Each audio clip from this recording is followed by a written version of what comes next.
Şu anda İzmir'de Pisa Koyu'ndayız. Burası Türkiye'nin Maldivleri olarak biliniyor.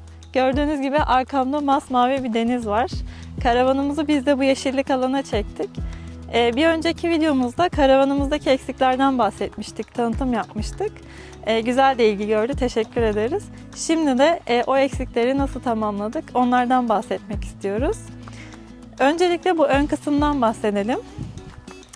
Önceki videomuzda Konya'ya gidip orada değişiklikleri yaptıracağımızı söylemiştik. Ama buna gerek kalmadı. Oradaki arkadaşlar Gebze'de değiştirebileceklerini söylediler artık. Ve bu sistem geldi. Şöyle biraz daha detaylı bahsedeyim. Burada artık el frenimiz var. Yani araçtan ayırdığımızda, bunu çektiğimizde karavan hani tehlikesiz bir şekilde durabiliyor. Sonrasında burada kırmızı bir halat görüyorsunuz. Kırmızı halat ise hani şu ana kadar biz karşılaşmadık ama hani olur ki koparsa, ayrılırsa yani şuradan araçtan ayrılma durumunda hani böyle bir şeye çok tanık olmadık ama fren kendisi otomatik frenliyor kendini ve hani diğer araçlara çarpmasını engelliyor. Şimdi bu taraftan bahsedelim. Bunun iç kısmı biraz su alıyordu. Şu taraflara. Şu köşeden bir su alma vardı. Burayı da yaptılar. Fitil çektiler. Aynen, buraya fitil çekildi. İç kısmına da boyadık güzelce ne. Alt tarafına da böyle bir naylon serdik. Daha temiz oldu. Silmesi kolay olsun diye. Grisi tankını da buraya koyduk. Hatta bunu çıkartalım. Şimdi denize girmeyi düşünüyoruz. Denizden sonra duş alırsak grisi tankını buna boşaltacağız. Bunu da kaç litreydi? Bu 25 litre Fiama'nın. Evet. Güzel bir ürün. Tekerlekli falan. Yani bunu buradan açıp böyle götürüp boşaltabiliyorsunuz. Burada mazot tankımız var. Bu da içeriye artık biz eve bastomuzu da bağladık. Onun yakıtını yani yaz günü görüyoruz. Nisan ayındayız. Havalar sıcak diye geldik ama dün akşam yine soğuk oldu. Biraz çalıştırdık. Yarım saat falan çalıştı. Evet. Burada da filtre borusu var zaten. Pilot tekerimiz de burada. Onun dışında tüpümüz yine burada ve burada da hortumumuz var. Hani su içeriye almak için. Hani çeşme olan yerde direkt bağlayıp su çekebiliriz 100 litre tankına. Bunu koyuyorum. Bir de dışarıda yaptığımız diğer değişiklik de bu kısım. Burada bir kapak vardı kırmızı. Onu İçi değiştirdik. Ve içine biz normal kamp alanlarına falan gittiğimizde 220 volt çekebilmek için de bir kafa taktık. Bunun ucu da diğer tarafta zaten iç kısımda. Şimdi bir de iç tarafı gösterelim. Sineklikleri çektik sinek girmesin diye. Sesim de biraz kötü, kusura bakmayın. Üşütmüştüm 2 gün önce. Sesim daha düzelmedi. Şimdi burada çok güzel bir şey yaptık. Şöyle göstereyim. Ben geçeyim içeriye. Tamam, ben çekiyorum seni. Aydınlatmayı çek bence. Biraz daha içeri gel. Şimdi şuna bastığımızda ön tarafın aydınlatması yanıyor. B'ye bastığımızda burası yanıyor. Bir de C yaptık. Bunlar yoktu aldığımızda. Bunu yaptığımızda da içeride sarı aydınlatmalar yanıyor. Mutfağın burasına koyduk. Bir de şu alt tarafa şöyle bastığımızda, yani burada düğmeler şeklindeydi. Biz düğmeleri kullanmıyoruz artık. 3 tane kaldı. Şu an bu kumanda dörtlü. Bunun altılısı var. Altılısını da aldım. Tatil dönüşü altılısını takmayı düşünüyoruz. O zaman hem dış aydınlatma hem tuvalet. Şu an tuvalet bağlı değil. Bütün hepsini tek kumandadan yapmaya çalışacağız. Bakalım. Şu an buna bastığımızda bütün hepsini kapatıyor. Ona bastığımızda bütün bağlı olan ledleri çalıştırıyor. Pratik oldu. Mesela yatağı kurduğumuzda buraya akşam hani artık uyuyalım dediğimizde hani kalkıp bir daha düğmeyi kapatmak zorunda kalmıyorsun. Buna bastığına uzaktan bütün lambayı, enerjiyi kesebiliyorsun. Bu çok güzel oldu. Bunu da buraya asıyoruz. Hani karavanı ilk açtığında uzanması da kolay oluyor. Mutfağı karavanda araçta kullandığımız koruyucuyu da buraya koyduk. Hani yağ sıçraması falan olmasın diye. Çünkü çok yakın. Hem de mobilyaya zarar gelmesin diye. Şimdi en büyük değişikliği de bu iç kısımda yaptık. Bir önceki bizim arabada kullandığımız invertör çok şeydi. Normal 1000 wattlık invertördü. Yani modifiye de değil. Yetmiyordu aslında. Yetmiyor ve çok sürekli fan çalışıyordu. Ses oluyordu içeride çok fazla. Biz buraya tam sinüs invertör aldık. Bu aynı zamanda dışarıdan taktığınızda direkt 220 ile aküleri şarj edebiliyoruz. En güzel yanı da bu olmakta. Bunlar var, akülerimiz, MPPT cihazımız vardı. Bir de buraya 40 amperlik sigorta taktık. Buna bastığınızda bütün elektriği kesiyor içerideki. Şuradan da kaldırıyorsunuz. Buraya da sigorta kutusumuzu koyduk. Burada işte şu an mesela Webasto kapalı. Webasto'yu açtığımızda şurada ekranını koyduk. Ekran geliyor direkt. Kumandası var. Kumandadan çalıştırıp kapatabiliyoruz. Aynı zamanda buraya da 3 amper destekleyen, hani hızlı şarj yapan USB Type-C girişleri olan bağlantıları koyduk. Artık telefonlarımızı falan buradan hani direkt oturduğumuz yerden şarj edebiliyoruz. Bunu kapatalım. Şimdi Webasto'yu normalde buraya koymayı düşünüyorduk ama su deposunun orada bir alan vardı. Orayı değerlendirdik ve burası bize boşa çıktı. Burayı da artık depolama alanı olarak kullanıyoruz. Şimdi burayı kapatalım. Kablomuzu. Şuraya da bir menfez yaptık. Aynen, hava Çok ısınmasın akışı olsun diye.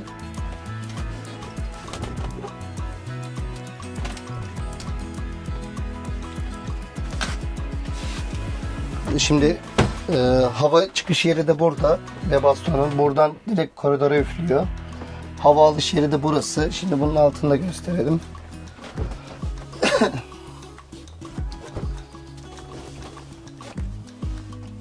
Hani kervan yolda düzülür derler ya. Biz de yaşadıkça farklı şeyleri görmüş oluyoruz.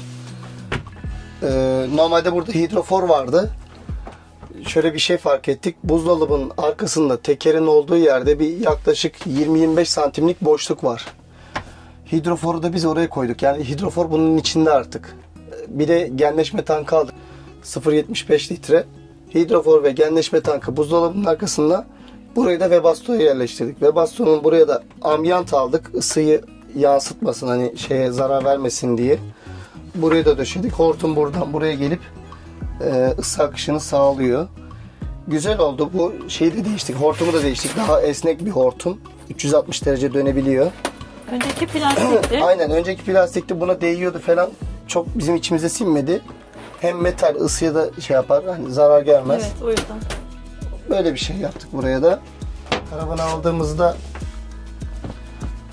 var olan buzdolabı 220 volttu. Biz 220 volt olmasını istemedik. Hani sürekli invertör çalışmasın, sadece aküden alsın diye buzdolabını verip Webasto'yu almıştık.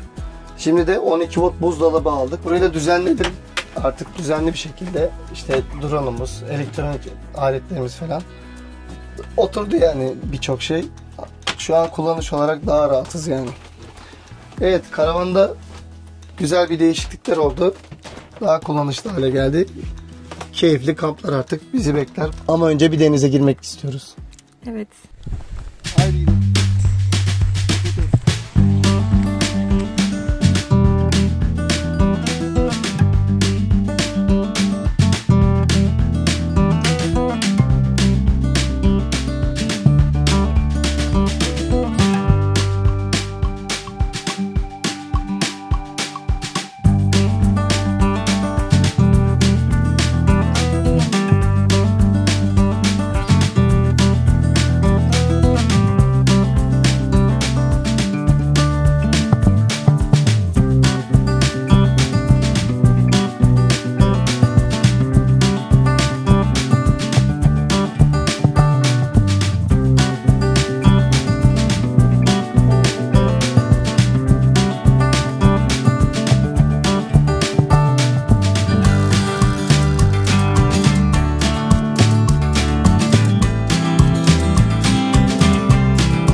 Maldivler'de denize de girdik. 10 numarası balıklarla yüzdük.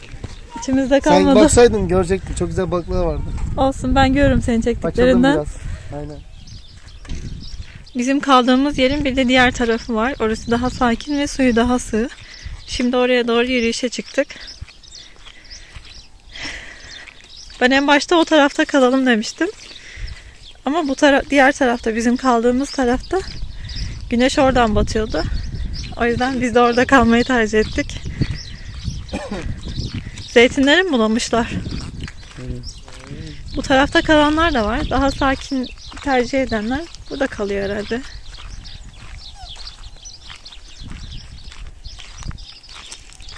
Ya buradan gidelim. Şimdi gerek yok.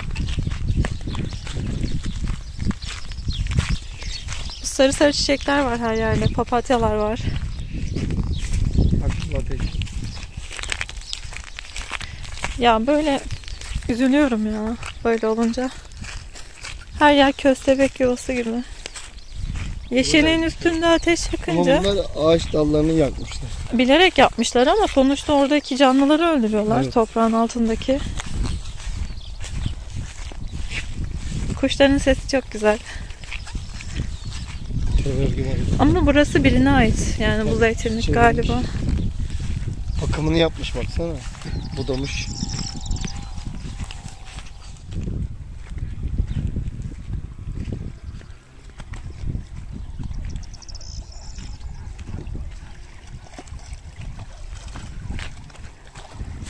Bu güzel ya. Nasıl su? Vallahi çok güzel. Alıştın sen. Balıklar var. Burada balıklar var. Yüzüyor. Ama diğer tarafın dibi daha güzel. Kum. Burası Maldivler. Burası daha mı sıcak? Suyu. Galiba. Bana daha sıcak geldi. Biz alıştık bence.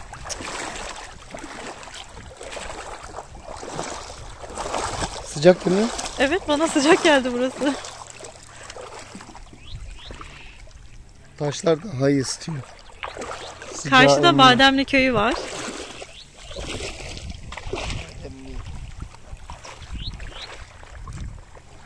Çok güzel bir kuş ötüyor şu anda. Valla buranın suyu daha sıcak geldi bana. Ya da alıştık dediğin gibi. Yani buranın bir de kötü yanı, hiç çöp konteyneri falan koymadıkları Aynen. için herkes böyle bir kenarda biriktirmiş çöplerini bırakmış. Herhalde belli dönemlerde gelip topluyorlar. İnşallah öyledir. Yoksa burası çöplük olur.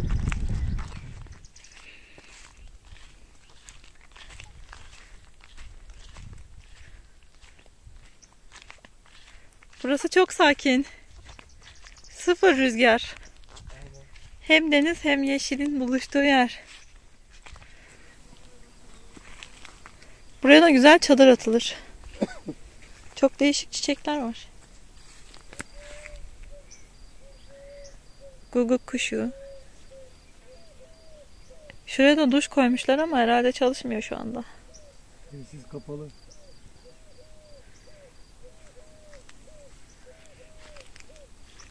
Yukarıdan bizim karavana bakış. Gökhan çekme karavanın pilot tekerine takacak. Hava bayağı soğudu. Biz iyi bugün girdik denize. Açılışı yaptık. Aynen. Şöyle denizi de göstereyim. Çok güzel bir gün batımı var yine burada.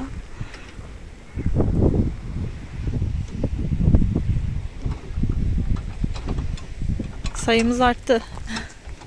Güzel karavanlar gelmiş. Aynen.